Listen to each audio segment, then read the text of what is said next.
Сосновская сельская библиотека подготовила видеопоказ «Помним, гордимся и благодарим». Вахта памяти посвящается нашим землякам-героям. 100 лет со дня рождения султана Баймагамбетова, 100 лет Леониду Беды, 110 лет Сергею Чепуренко, 115 лет Илье Сиянову.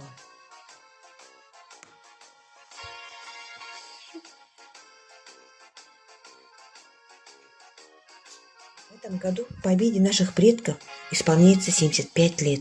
Ежегодно 9 мая мы празднуем День Победы. День великий, свят и дорог на все времена. Счастье и радость пускай ожидают, процветает родная страна. На войну забрали всех мужчин, забрали близких и родных. На войне были 1 500 000 солдатов Казахстана, и все они оправдали наши надежды. В том числе есть и наши земляки с Кустанайской области, и в этом году им исполнилось немало лет.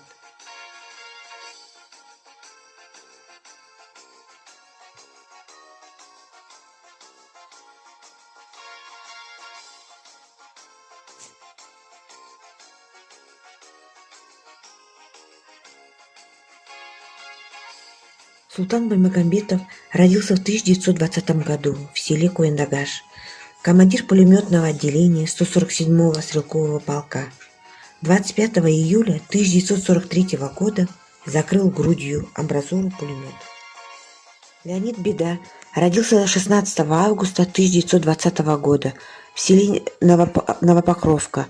Умер 26 декабря 1976 года. Был командиром авиационного полка.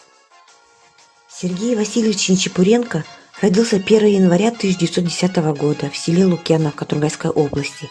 Умер 2 марта 1943 года.